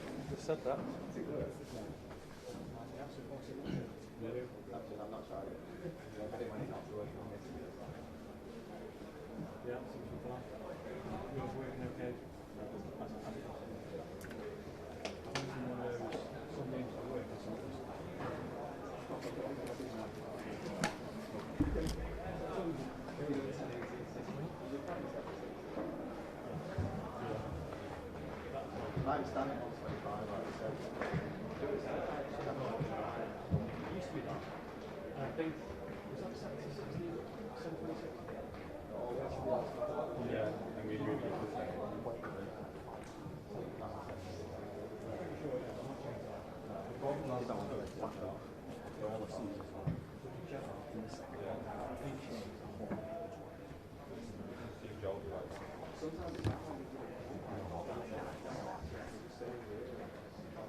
Welcome back to Vale Park for a live second half commentary of this pre-season friendly between Port Vale and Rochdale. I'm Phil Bowers, with me Martin Culshaw. We'll bring you, as I say, full commentary of this game. Port Vale at least final pre-season friendly before they get going for their season next week. 2 changes for John Askey at half-time, which is almost like a normal league game now, actually, not like pre-season friendly madness where everybody changes round.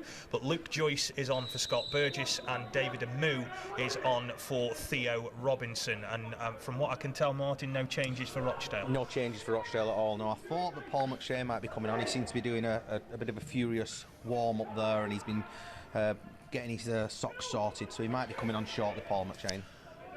Vale lead in this game by a goal to nil as Joyce saw he was teeing it up there and Rodney took it off him. Luke Joyce doesn't score many, so he'll have been very gutted about that, I think. I think he was winding up there for one. He scored one against, I think it was Morecambe last year, and he ran off as if he'd won the World Cup, which I can't blame him for because he doesn't get many. But yeah, I think he would have been very disappointed. You could tell, you could see it in his eyes there, he wanted that one. Rochdale have got a throw now. Keohan midway inside his own half on the left. Rodney now with Robinson going off is going to be playing down the middle, probably where he wants to play in all fairness, Devante Rodney, as Conlon, whose penalty gave Vale the lead on the stroke of half-time, finds Fitzpatrick, and Fitzpatrick now finds Worrell, who's gone over onto the left, and he clips the ball in. Took a bit of a deflection there. The assistant referee eventually took his time in putting the flag down to his side and giving the corner. I think that was one of those where the linesman waits for the ref to decide what he wants to do before he gives it. So that's how it ended up. I think you could hear the double bounce. Yeah. You could hear the noise of a ball. So I think you could tell it was definitely a deflection there. Worrell's going to take this corner, an in-swinger this time. Clipped in, looks for Conlon's head. It was over it though. Rodney hesitated. He was thinking about the acrobatic there, but Rochdale thought better of it. Rodney with a clumsy challenge, but won the ball. He's hurt himself there, Devante Rodney, as Conlon now takes off down the inside left, finds Worrell, will look to put it onto his right foot for a move, first touch for him. Rodney still down, but clambering to his feet now, as Amu has the ball. And is it going to be a David Amu day? And you can never really tell. Sometimes he's exquisite and sometimes he frustrates. But he's got new boots, so at least there's that. Yeah, that said Rodney got himself injured there. Tavares just held on to the ball a bit too long, deciding whether to go left or right. The challenge came in. I think he got his studs caught in the turf as he went over on it. Good spot there. Rochdale have it again. Ryan. Vale now trying to play a bit of a higher line. Whitehead, who was that anchor in the first half, is now pushed up further to try and support Rodney a little bit more. He is quite versatile, Whitehead, as Rochdale take off down the left, and you can definitely hear all the voices as Rochdale ping that cross in, and Visser just let it go there. Reminds me of School 5-a-side, that, where you go, no, it's wide, didn't touch it, but he did that little action there, did Dino Visser, made 2 very good saves in the first half. The voice you can probably hear is just below us, because Brian Barry Murphy, the Rochdale manager, has taken up a spot just above the tunnel, and I'm just glad he wasn't that loud when he was up here, really, because you'd have never have heard us. You wouldn't have understood him. No. Well, he can hear you from up here, you know, it's thin walls. Anyway, Rochdale have got it again. Bit of head tennis going on at the moment. Rodney now for Vale. goes to the floor under a challenge from O'Connell, and the referee not being complimented by some of the Rochdale players for that decision. Never mind. Conlon goes long now to Amu on the right. Nice touch from Amu. He's got Mills on the overlap now, but Amu will want to stretch his legs and run a little bit. Poor ball from Mills, though, wasn't great and needed a bit more pace on it to allow Amu to really get in behind the Rochdale defence. Rodney and McNulty wrestling for the ball. He's very raw at times, Devante Rodney. He's not always the most collected, but what he lacks in, shall we say, finesse, he makes up for in power and commitment and speed. As Worrell now, who switched from the right to the left flank in this second half. Joyce, who so often is the pivot on which that midfield rests. Mills now looking for Amu, who has now got a bit of space. Puts in an angled ball, looks for Rodney. Oh, first touch was heavy. Might still drop for a black and white shirt, but Rochdale clear their lines. And Tavares, who was a threat in that first half for Rochdale now, pings the ball through the middle. Doan is onside, is he? No, the flag eventually goes up very late there, and there was a little bit of a delay in the decision, but if anything, it was hair's breadth. I think he was offside. I think it's this is frustrating thing, isn't it, where they've got to wait until they actually get to the ball before the linesman actually, or the assistant, or he puts the flag up, and you knew he was going to put his flag up from his body language there, but Matty Dawn, he has to continue to get the ball just for the game to stop. I thought he made an actually fairly decent run there. I thought he spotted it quite well. Worrell nods the ball infield now, looking for Whitehead, who's muscled out of it by Ryan. And now Lund picking out Doan, who goes, not quite sure what that was for, but he went long and back towards his own goal. Rodney now looking to get it onto his left foot, tried to hit it first time, tries it again, lacked pace with his right foot that time. Easy for the goalkeeper, but Rodney winding up there trying to hit that one, and it was just the tackle just coming in from behind from a Rochdale player that put him off. But we'll just stick with it for a sec, because Rochdale are now on the attack with Keohan down the left. He's got Mills there heading him off. Goes back to Ryan. Rochdale doing what they were doing in the first half, and that's good, clean, crisp passing and controlling the play. McNulty, things have slowed down a bit now, but just the last few minutes have been a bit frenetic. They have, and Jim does that very well. Jim McNulty, he does where he will just calm it all down and just bring it all to a stop, but then they've just caught us out here for Port Vale, and we're aware. Rodney, well, thought he'd got the better there of Lund, but the referee said unfairly he'd taken the former Stoke man to the floor, and Rochdale take the free kick quickly, but you can definitely see there's a few more risks being taken now. Yeah, I think the managers might have just said wind it up for the second half a little bit. You know, it's your last chance now before the season gets underway in earnest next week with the cup games. Conlon now for Vale, who's arguably been one of their, if not best player, outfield player certainly, as Joyce now looking for Whitehead. Amu a little bit late to the party there. Mills doing just enough to win it back. Conlon. One thing I've noticed about Conlon, in contrast to last season, he looks a lot more composed on the ball. He wasn't no slouch by any stretch of the means last season, but he does look far more comfortable with the ball at his feet. He's not wanting to get rid of it quickly. He's thinking about his passing, and I know that's something that John Askey's been trying to drum into him a little bit, and it looks like it's worked. Here's Fitzpatrick. Now Worrell, midway inside the Rochdale half. Angled ball out to the right now to Amu. Brings it down well. Two Rochdale players for company. Mills on the overlap. Tries to slide it back into Amu. Doesn't find him. Does at the second attempt. Amu trying to wind up for a shot, but showed far too much of it to Ryan, and away Rochdale come again. The tempo has increased, but Doan, not for the first time, has slowed the tempo of the game down and gone back towards his own goal. Yeah, Fabio Tavares had made a great run through there, and if he could have just played it forward, he'd have played the youngster through on goal, but he opted to go backwards. Well, Tavares now is kind of, you can see there's that little gap between Zach Mills and Leon Legg that he's just eyeing up all the time to see if he can thread the eye of the needle and get through the two of them.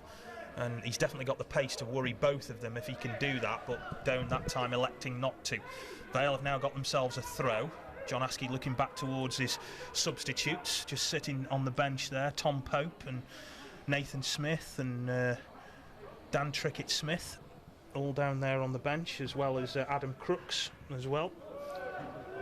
So Vale are maybe having a think. Nathan Smith's been sent out to warm up, so I don't think it'll be too long before he might get a run out. Nathan Smith played right back, as I understand it, in the friendly against Nottingham Forest in the week. There's a Vale get themselves a free kick here, bit of a tangle between Whitehead and McLaughlin on that far side. Yeah, O'Connell's not happy with that decision from the referee. You can hear him bellowing at the referee. I think the referee might want a word with the Dale captain. Yeah, he's telling him to just calm things down. It is only a friendly after all, and he's still giving him a bit of lip now. Don't think that's going to go down too well. It is a friendly after all. You know, if he gets substituted, then you know it's a friendly now, so he doesn't get a red card. But yeah, the ref's just having to. I think it's obviously something that Joyce has done that he's not very happy with. So the big number 6 for Rochdale is definitely giving the referee a piece of his mind. The ref, though, is just telling him, look, calm yourself down, it's only a friendly, nothing to get too worked up about. And sensibly, O'Connell trots back into the centre circle. And I don't think him and Joyce will be on one another's Christmas card list this year somehow. He'll be trying to put his stamp on it, well, Owen O'Connell. He's just been given a captain's armband for this season since Ian Henderson left, so he'll be wanting to stamp his authority on things.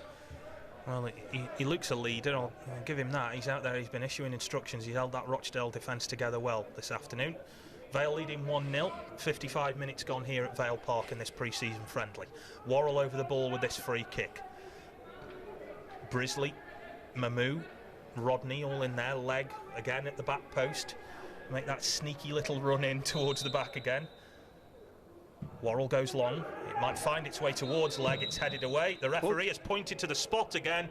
By the looks of it, I think that was Brisley who was sent to the floor. I'm not quite sure which Rochdale player it was who came into contact with him, but Vale have got themselves a second penalty here 10 minutes into the second half, and Tom Conlon immediately goes over to grab hold of the ball again.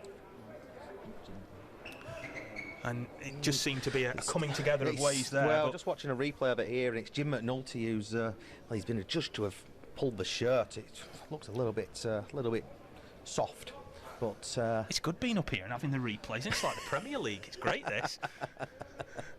So second penalty. Sit up here every week. I want to go back down to the press box. It's quite nice up here. Conlon with the shot, back of the net, and Vale lead 2-0. And Tom Conlon, very confident there. You can tell we talked about that composure a little earlier. He showed it in spades there to bury that one. And Tom Conlon puts the Vale 2-0 up here with 10 minutes gone in the second pre-season friendly. And Rochdale perhaps will find themselves a little aggrieved to be 2-0 down. Yeah, just looking at that replay there, it was a lofty ball in. The two players are up, and they're both in the air really. And you know, as normal, both sets of players are holding on to each other. A referee has said that Jim McNulty has pulled his man down. I think sometimes they're a penalty. You'll have seen them, I've seen them, that you look at and you just think, you know, maybe 10 years ago they weren't penalties, and I hate to say it, that probably was one of them. But I know the result really, as John Askey, when we spoke to him in the week on BBC Radio Stoke, was he said, not too fussed about the results. I just really want the players to get fit. I want the players to be tactically aware. I want them to understand what he wants them to do.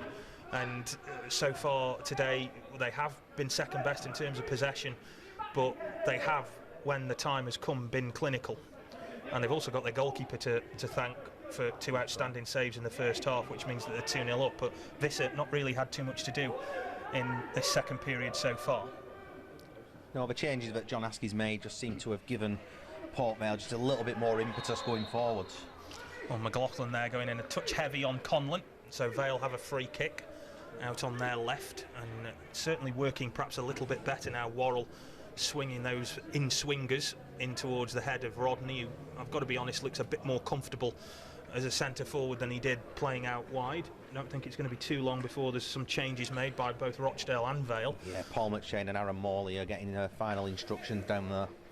So they'll be on shortly, as Vale just waiting to take this free kick. Leading 2-0.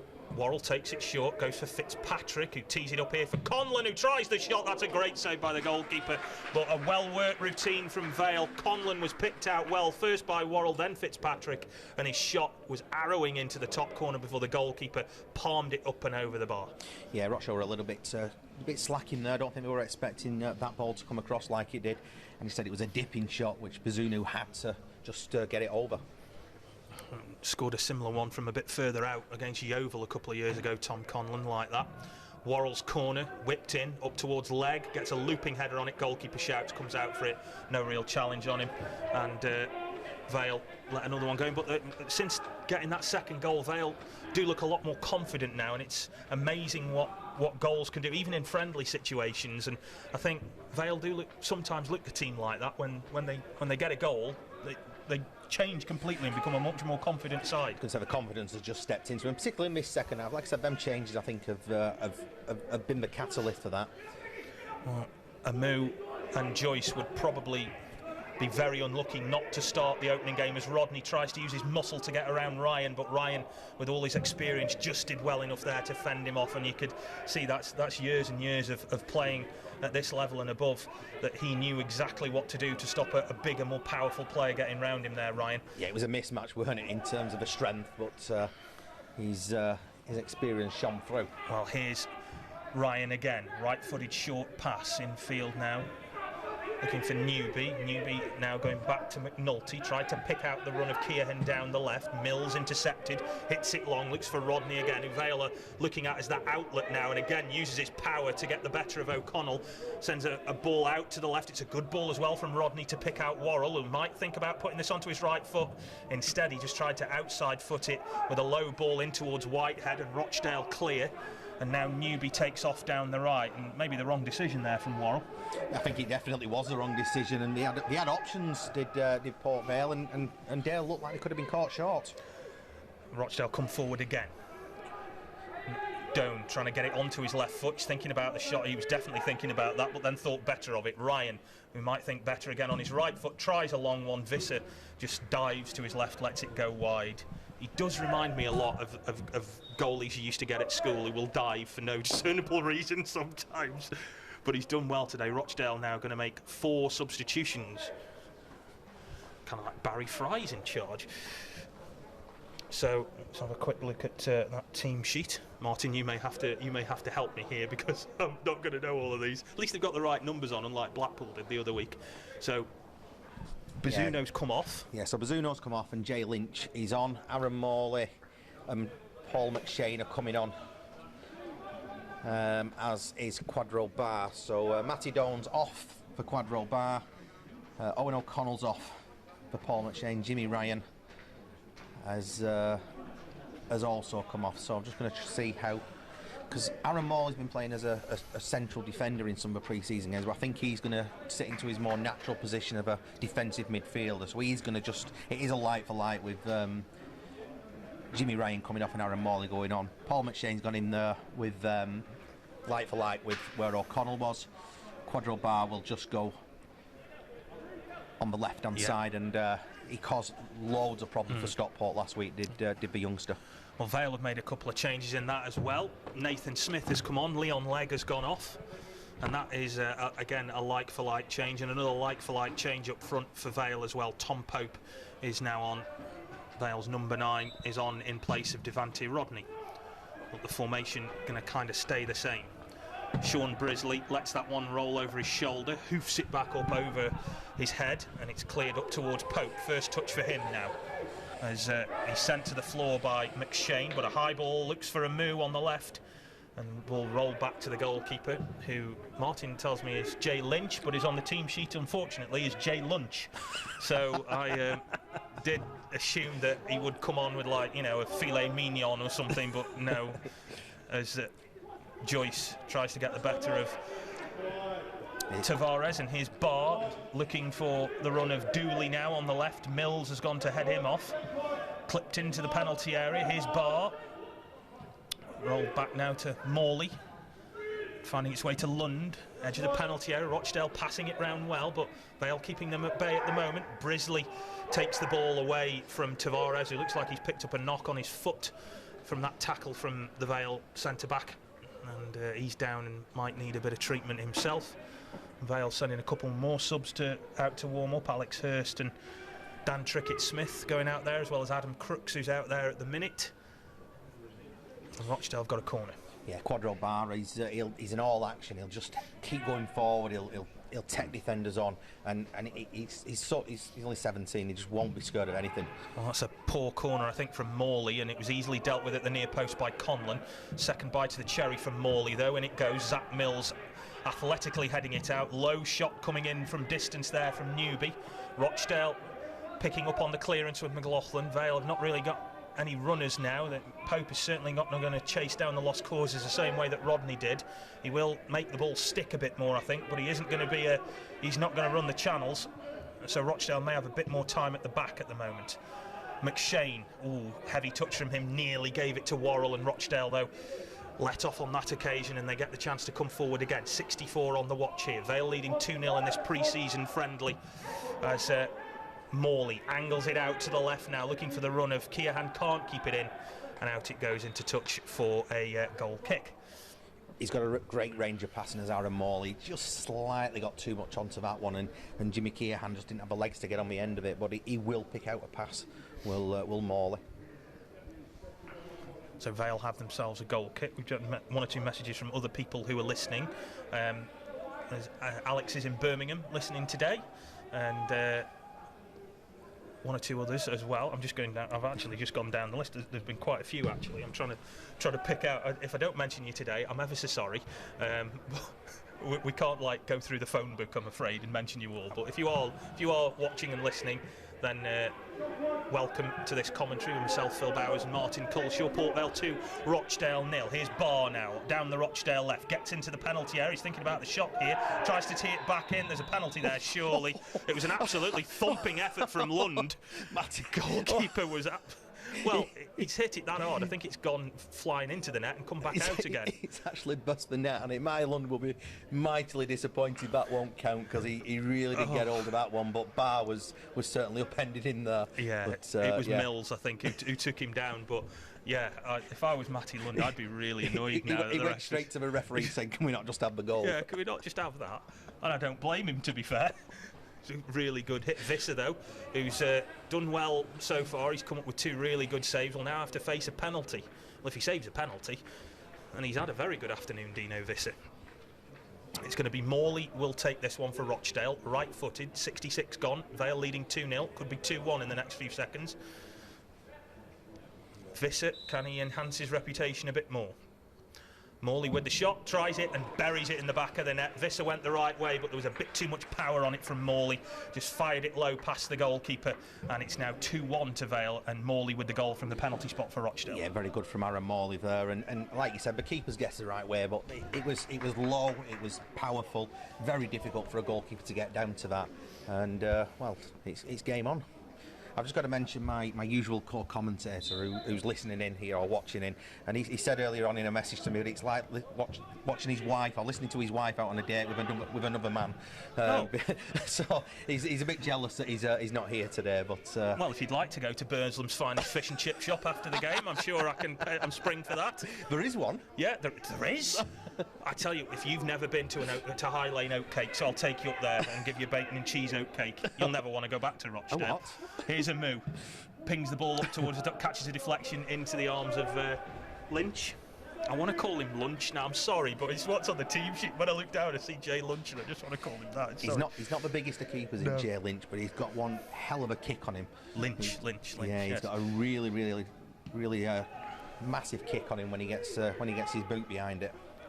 I've had another message here from Rob, who says Rob, Hannah and Katie are watching avidly in Weymouth. So good afternoon to you, Rob. I think that's in the same time zone as Burslem. Vale now with Nathan Smith, first real chance for him to get on the ball here, the Vale centre-back. Look for Pope, and McShane diverting the ball back to his goalkeeper. That's a good ball actually from Lynch to find Keohane out on the left. That was a really good ball. Brian Barry Murphy has now appeared on the touchline. He's been everywhere today. I wonder he won't end up coming on for the last 10 minutes. Barr now for Rochdale, looking for Dooley. Things have changed since Barr's come on. He's really injected a bit of life into Rochdale, and he might be through here, Barr, to make it 2-2, but it's a good stop from Visser as Barr again sprung that trap. Ball clipped back in towards the far post. Visser was galloping back towards his back post to try and get there first, but a good bit of work there from Fitzpatrick to make sure that Tavares couldn't get on the end of that cross. Yeah, good ball in from Jimmy Cahan in the end there, but just no one attacking it. But as you said, Quadro Barr, he's just no nonsense. He will just take a player on. He will not. He won't be fazed by anything, and he looks like he's really bulked out over the summer as well. He's like I said, he's only 17, so he's still a young boy really, but he's certainly all action. Yeah, he's definitely that type of player that I think you kind of want as an impact sub sometimes, don't you, when legs are tired and you want to bring somebody on to stretch the game. He looks like he's ideally suited to that. Worrell with the flick on here from Visser's goal kick. Pope holds it up. Nice bit of interplay there. Pope trying to stab it through to Worrell, who's got a bit of a task to get there first ahead of McShane, and he won't. And the experienced centre-back for Rochdale will let that one roll out of play for another goal kick. What's interesting I found as well is that Vale do change the way they play depending on who's playing up front for them, and you saw with Robinson they were trying the low balls in behind. With Rodney it's more trying to get him with his back to goal and turning, as Conlon now has a ball from a poor bit of play there from Rochdale. Pope's got it. Pope clipping it in towards a Moo, trying to hold off Keohan here, but he's done well. The number 13, he's sat on the ball. There's no way to get out of that other than to give Rochdale a free kick, I'm afraid. I thought there were going to be a hat-trick of penalties being given away then. then. He just kind of went down and then sat on the ball, probably safest thing given the referee. Now Barr taking on Mills. He's tormented him since coming on the Rochdale 22, but Mills has just managed to stick a toe out there and take the ball away from him. Joyce now keeping an eye on Dooley, and Morley, who scored the Rochdale goal from the penalty spot, tries to clip it in towards Tavares, cleared away by Smith. McNulty, who's now wearing the captain's armband for Rochdale, finds Keohan on the left. Dooley, and he's got Tavares making a run. Newby's just gone down there, I think under the tackle from Mills. Just had a bit of an off-the-ball incident there. I don't think there was anything malicious in it, as Worrell now tries to stop McLaughlin putting that ball into the box. Rochdale doing now what they do pretty well, actually, and that's pass the ball around, as we've said all afternoon.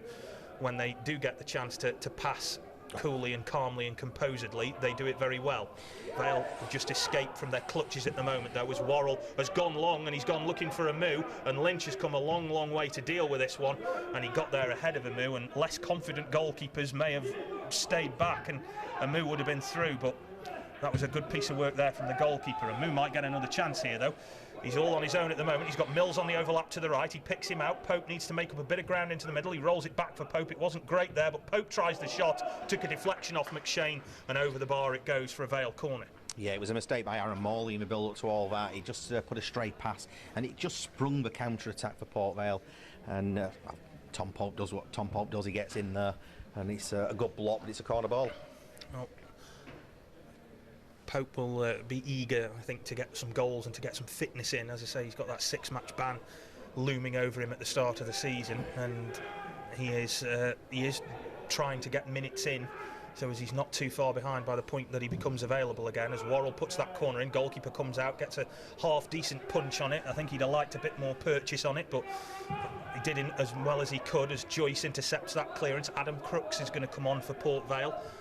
I wouldn't be surprised if he comes on at left back in place of Fitzpatrick, as Vale try and mount an attack down the right. It's cleared by McShane, and I think Crooks is going to come on now.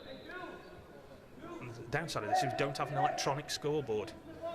It doesn't matter because you can hear the manager from here shouting Fitz. And if you're unsure, just shout down to him. Yeah.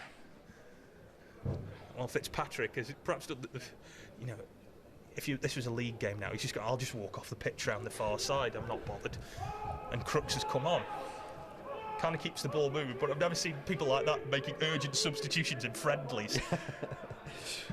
Like the UEFA Cup final or something. Anyway, Worrell keeping that ball in play. Mills, he did really well there, Worrell, actually.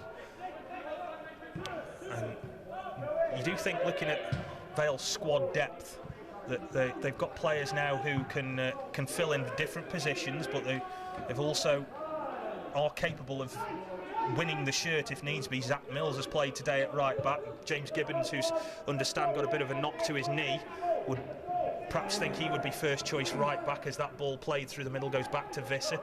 Visser himself will have a very difficult task in his hands dislodging Scott Brown. So there's competition in all areas of the pitch here, but from the Rochdale point of view, Martin, you know, they don't seem to have lacked any tempo or pace since they've made their changes either. No, not at all. We have got a little bit of a lack of depth in our squad at the moment. A lot of the youngsters who were on the bench today are what we've got left, and Stephen Dooley's not happy with that decision. He didn't think that he'd fouled his man there.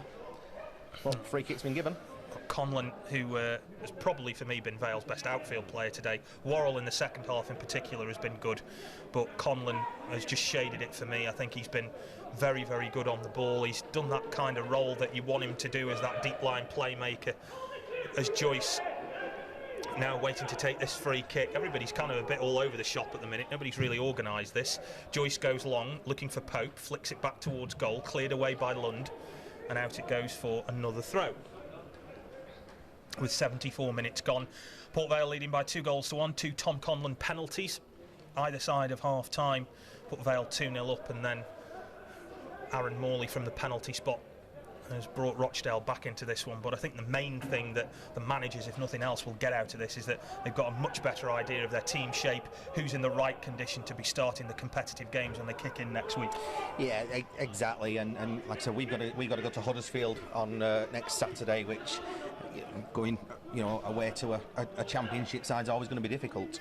Worrell now down the right, ball in towards Whitehead. He swung his foot at that one, really, wrapped it round it, but didn't get enough on it. And now a straight chase on between Smith and Barr, but Visser clears up instead. But he's way out of his goal now, Dino Visser. Lund has gone for a very long effort, but it lacked accuracy.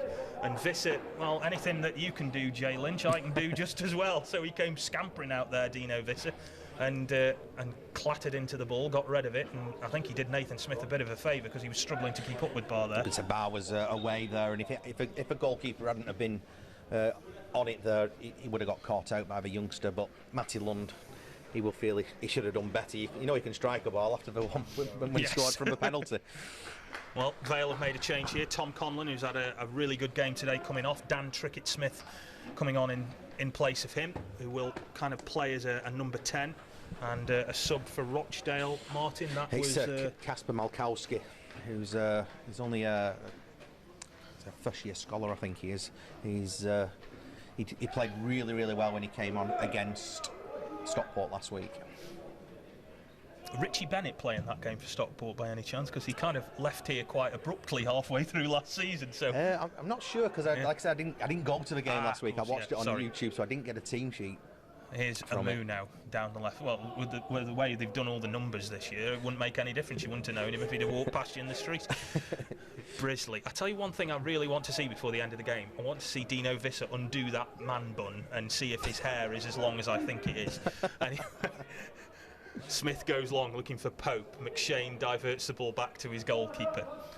Pace of the game, ironically, has got quicker as it's gone on rather than slowing down, and the second half's been a lot more lively than the first, really. And maybe that's just the players who've been encouraged by both managers to up the tempo a bit, but it might just be that they feel like they want to up their fitness a little bit and put in a bit more of a workout. McNulty now goes long looking for Lund in the middle. It was Brisley who came across and took the ball off him. Bit of back chat now from Lund. I think he felt he was caught as he was jumping there to get that ball. He felt when he was caught, he won the ball, and the Port Vale man didn't. I think he's still just annoyed that goal got ruled out. Mills up towards Pope, towards the edge of the area, but McShane, those two have seen a lot of games between the two of them, those two have, as he finds now Keohan, who's gone on to the right, with Mielkowski coming out onto the left. So they've switched their full-backs over, Rochdale. And McNulty now, with Dooley in the middle. Nice little, I think that was half a quick step there from McNulty. It did enough to get rid of Worrell, though. And Rochdale now down the left. The substitute Mielkowski sounding Barr away, but the ball had a bit too much spin on it, and out it goes for a Vale throw. 78 minutes gone here, Vale leading by 2-1. Yeah, Malkowski's just come on. He's gone into the left back berth with Jimmy Keohan switching over onto the right hand side. Very versatile player is Jimmy Keohan. Whitehead intercepting that ball. Pope giving chase. He's telling Amu to get across to block off the back pass. Worrell hunting down Mielkowski, and now McShane clears it out into touch it goes. John Askey thought about the Rabona there to put it back into play, but thought better of it. Mills now with the throw. Infield to Brisley. Brisley has Crooks available to him on the left, but instead goes high and long up towards Pope, chests it down. Trickett-Smith on as a substitute, finds Joyce. Mills and Worrell now out on the right are his available options. Rolled back to Mills by Worrell, low ball in. Curious ball from Mills, I'm not sure what he was trying to do there, but he has found now Whitehead. And he finds Worrell, caught down by the corner flag. Well, he got a corner there. I don't think he wanted a corner. He was trying to get a corner, and I don't think Dooley wanted to give one away, but he's got one. Taken quickly. Pope nods it down. Lack of direction. Shouts at Trickett-Smith to be more aware. From Crooks, though, back over to Worrell, but he wasn't going to be able to go for that without being offside. And yeah, you do sometimes get that, don't you, with Pope, like more experienced player and just wants the youngster to gamble a little bit more, and he probably will do when he's got more games under his belt. Especially when he gets alongside Tom Pope, because you know exactly what Tom Pope's going to do. He's going to just nod it down into the space, and that's what he did there. But Dale in the last 5-10 minutes just struggling to get out of their own half, really. Port Vale pushing back. Well, they've used the wide areas much better in the second period, Vale, with Worrell and particularly Amu have made life much more difficult for the Rochdale fullbacks than they did in the first period. And I think, you know, John Askey will perhaps look at those two as being his first choices on the wing when the season opener comes, because they've definitely injected a bit of life. But here come Rochdale again. Dooley trying to play the ball in behind Mills for Barr to chase, but Mills has done well. Knocks it back to Nathan Smith. No nonsense. Puts his foot through it up towards Whitehead. Flicks it on, looking for Pope, who asking a lot of him though. And McNulty was there first. Both Pope and McNulty have got that kind of look on the face and say, "Can you not just blow up now?" But there's another 11 minutes left yet. No offence to McNulty, but he does look a little bit like that. Look on his face then was, "Can we not just stop now, please?" He's been a seasoned pro for many years, but I'm not sure he'll have had a season quite like last season in all the years that he's been playing. Well, I know Vale were very aggrieved when things finished as they did, because they were a point outside the playoff places, and I'm not sure whether you can see if you're watching at home on YouTube, but the rain has started to come down now, so the pitch is probably going to be a bit greasy and a bit slippy for the last 10 minutes, and it's going to make for, as they used to say on the telly back in the 80s, going to be interesting for goalkeepers. So, not sure. It's always interesting for goalkeepers now, because the balls are light as a feather. I can say I think goalkeepers nowadays are a bit of a different breed to in the 80s. Yeah. They've got longer shorts for a start. And longer hair. Yeah, longer hair. Well, he has anyway. Dino Visser. That's a great ball through. That's a lovely ball, but he showed too much of it there to Mills. Did Lund, and Mills, who's been composed this afternoon. That's not great from Worrell. I think he was trying to be a bit flash there, Worrell, and it didn't quite pay off for him. And Rochdale get it back, but yeah, I think there's definitely been good work for both teams, but some things to work on for both sides as well, I think. Yeah, it's what these training games are all about. Quadro Bar was a little bit late and on his man there. Yeah, caught Mills a bit late there, did Barr, but Vale are going to get a free kick out. I don't think there was anything malicious in it. I think there was just a bit of a reckless challenge, and the referee's just having a word with him there, just saying watch yourself, which is the sensible thing to do. It is great that you can hear all the players, you can hear all the nicknames as well. So you probably all know that at home, if you're a Vale fan and you're watching, that Nathan Smith is called Smudge, and you can probably hear the other players calling him that now. If you heard our captain Owen O'Connell's nickname, you wouldn't know it was him, because he's called Bonesy. Bonesy? Where's that come from? I haven't got a clue. Oh well.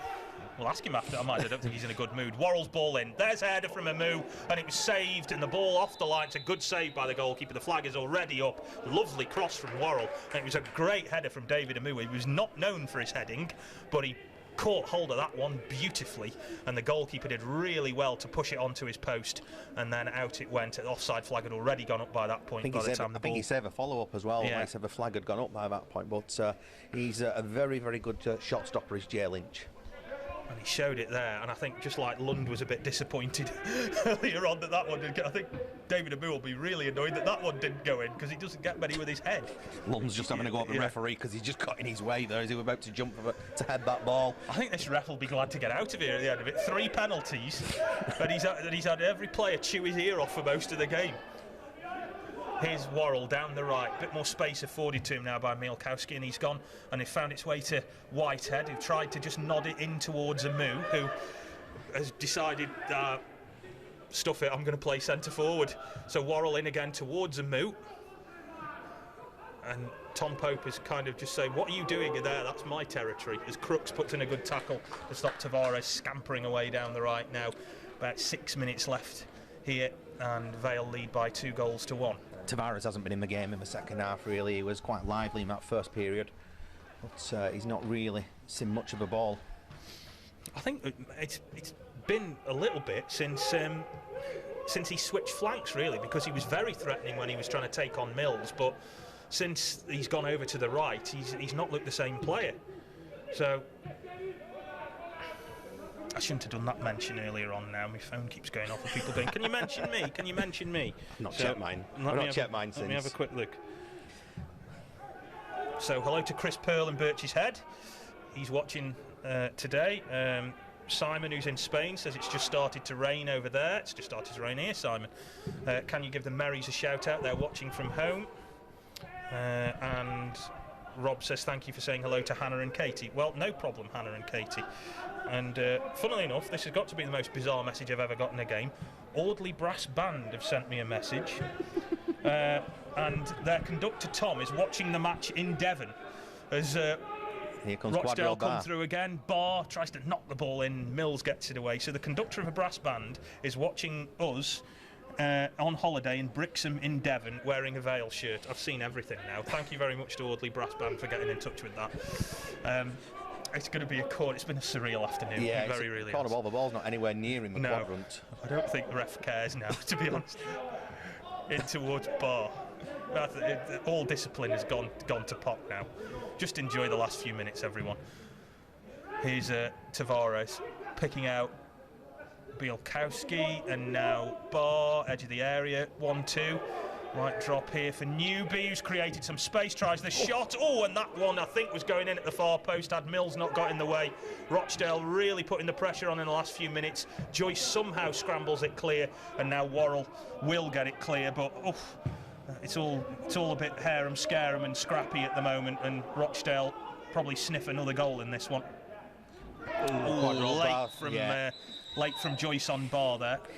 Barr did him really because he put his body between man and ball, turned him, and the player just went through the back of him. Again, no malice in that, but Barr was just had the quicker feet. Been reliably informed that Chris Pearl now lives in Mere Heath, not Birch's Head. Sorry, Chris, I'm not aware of your property development ideas, so I didn't know you'd moved. Anyway. Used to play football with Chris. He was a lovely lad, but terrible left foot. I'll get another message now. A long time ago. Yeah. Oh, what do you mean? Not as bad out of shape as I look. Still playing for the Radio Stoke 7-a-side team. Never kept a clean sheet in 8 years. That's a record for me.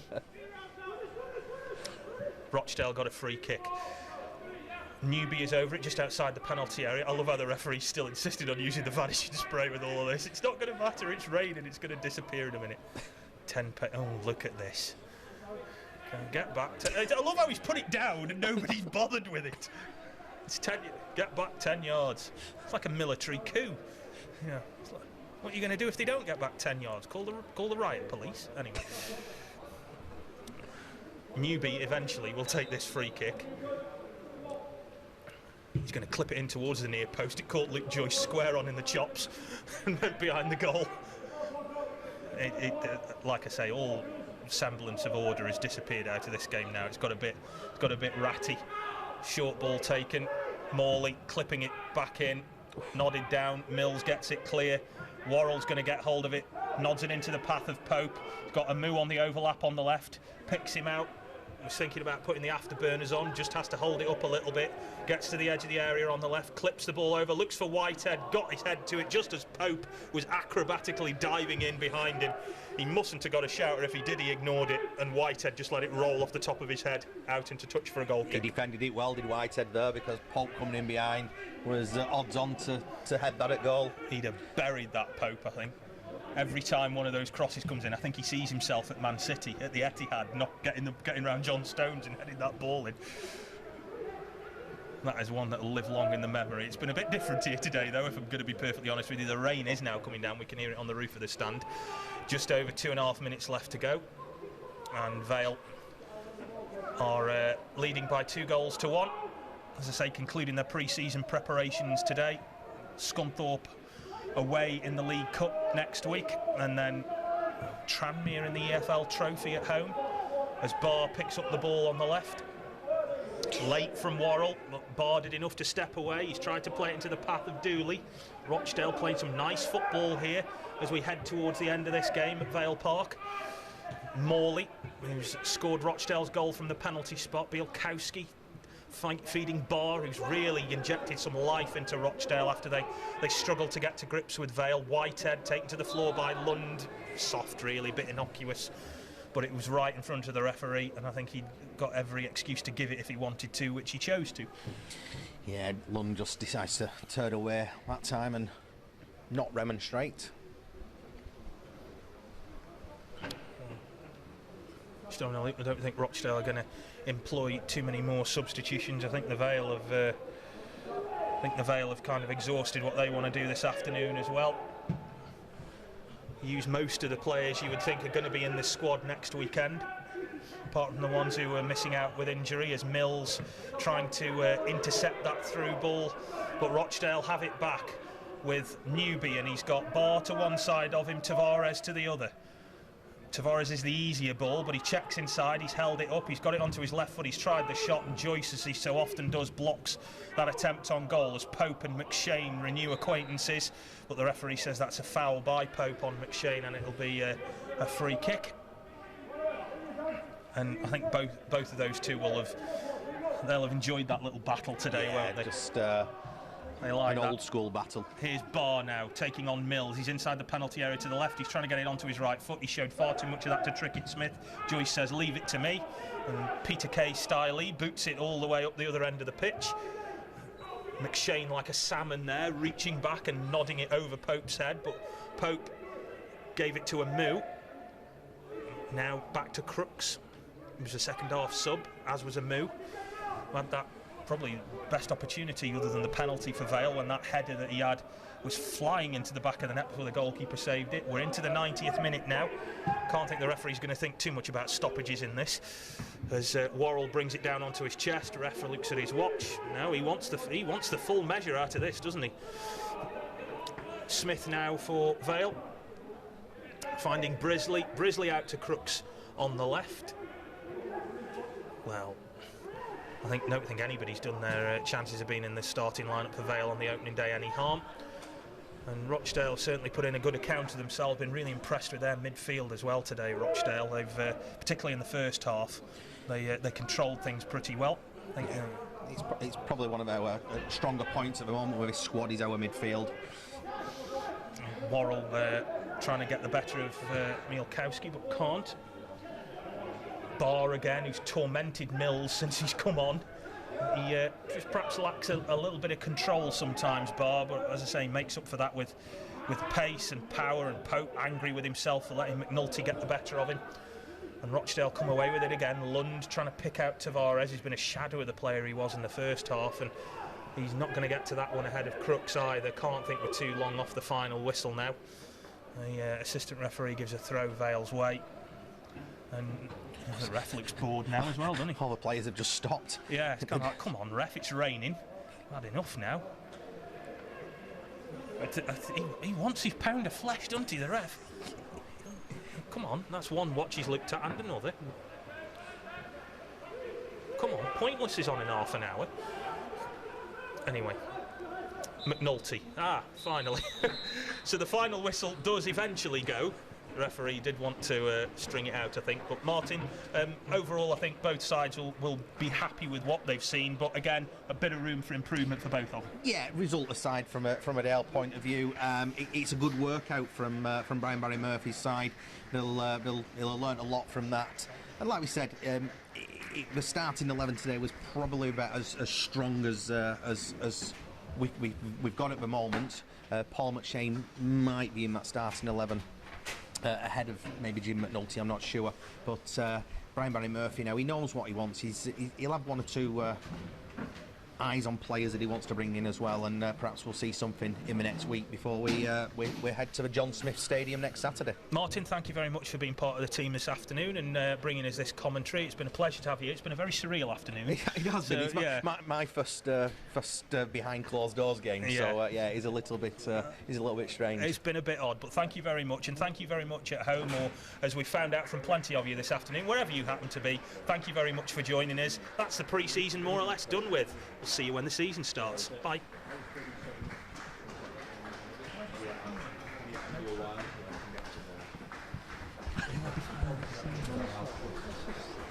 Oh, me. Oh, thank you for Scott Paul. Thank you, Alex. Cheers, Brian. So, cheese.